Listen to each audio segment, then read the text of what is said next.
कुछ हुआ है बीते सत्र में अंतर्राष्ट्रीय बाजारों में, आज कौन से महत्वपूर्ण ट्रिगर्स, सब पर बात करने के लिए मेरे सहयोगी दीपांशु इस वक्त स्टूडियो में मेरे साथ जुड़ चुके हैं। Deepanshu, good morning. जरा बताइए क्या कुछ हुआ है, क्योंकि कमोडिटी मार्केट में तो एक बुलियन छोड़ के जबरदस्त एक्शन है, लेकिन इक्विटी स्पेस में भी क्या हुआ है? बिल्कुल, तो थोड़ा कमोडिटीज पर रखनी पड़ेगी नजर, क्योंकि अब तक जो पॉजिटिविटी थी, ऑप्टिमिज्म था, कमोडिटी प्राइसेस गिरने से, इन्फ्लेशन नीचे आने से, वो थोड़ा आपको वापस जाते दिख रहा है, क्योंकि जैसे आप बता रही हैं अक्रॉस कमोडिटीज एक रिबाउंड आते हुए दिखा है। बट अदरवाइज कोई ऐसे नेगेटिव संकेत बाजार के लिए नहीं आए हैं। कमोडिटी रिबाउंड भी उतना बड़ा नेगेटिव नहीं है, क्योंकि काफी तेजी से दाम गिरे हैं। बट हाँ, थोड़ी यहां पर रखनी पड़ेगी नजर, क्योंकि पिछले कुछ सेशन से हम ये रिबाउंड देख रहे हैं। अदरवाइज थोड़ा कंसोलिडेशन में आ गए बाजार, क्योंकि देखिए इतनी जबरदस्त तेजी हो चुकी है। हमारे खुद के बाजार अगर आप देखें तो लो से लगभग 1500 पॉइंट्स का रिबाउंड दिखा चुके हैं, तो वहां से फिर हल्का कंसोलिडेशन तो इस समय आपको आते हुए दिख ही सकता है, और एग्जैक्टली वैसा ही आपको होते हुए दिख रहा है ग्लोबल मार्केट्स में भी।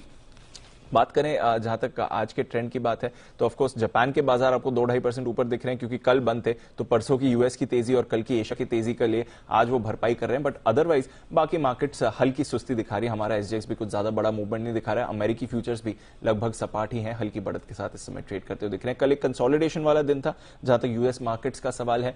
डाउ पर आपने 30 अंकों की हल्की बढ़त देखी, बट अदरवाइज मिला जुला एक्शन रहा, और दिन की ऊंचाई से देखें तो करीब 300 अंक फिसल कर ही डाउ बंद हुआ है, तो उतना ज्यादा एक्शन नहीं था। एक सीमित दायरे में ही कारोबार था, 350 अंकों की रेंज में कारोबार था, तो कुछ ज्यादा एक्शन वहां पर नहीं हुआ।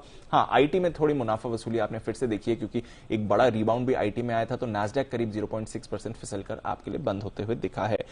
S&P 500 की बात करें तो यहां पर भी हल्की गिरावट थी। 11 में से 6 सेक्टर्स कल फिसले हैं। आईटी और हेल्थ केयर यहां पर आपने सबसे ज्यादा दबाव बनते हुए देखा, पर उसके सामने एनर्जी में बड़ा उछाल आया है। 3% ऊपर उनका एनर्जी इंडेक्स था, और यहीं से बाजार में आपको एक्शन दिखा। लास्ट लेग ऑफ अर्निंग्स है, तो थोड़ा नतीजों पर भी बाजार रिएक्ट कर रहे हैं। डिज्नी के शेयर में हमने 5% का उछाल देखा, बट बाकी कुछ शेयर्स में गिरावट भी देखी, जिस तरह से वहां पर अर्निंग्स आ रही हैं। प्रोड्यूसर प्राइस इंडेक्स का डेटा भी आया।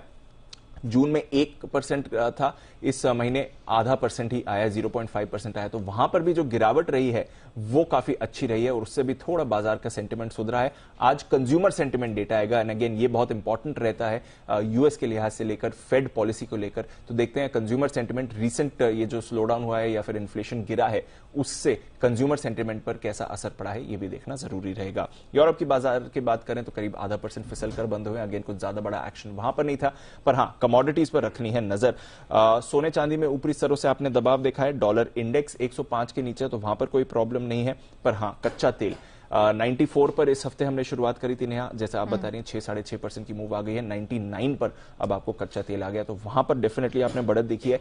आईईए, इंटरनेशनल एनर्जी एजेंसी, ने भी इस साल के लिए मांग का आउटपुट बढ़ाया है, तो करीब 4.25 लाख बैरल प्रतिदिन डिमांड बढ़ सकती है, ऐसा आईईए कह रहा है। जिस तरह से गैस की कीमतों में एक्शन आ रहा है, उसका ऑयल प्राइसेस पर भी असर आपको पड़ेगा।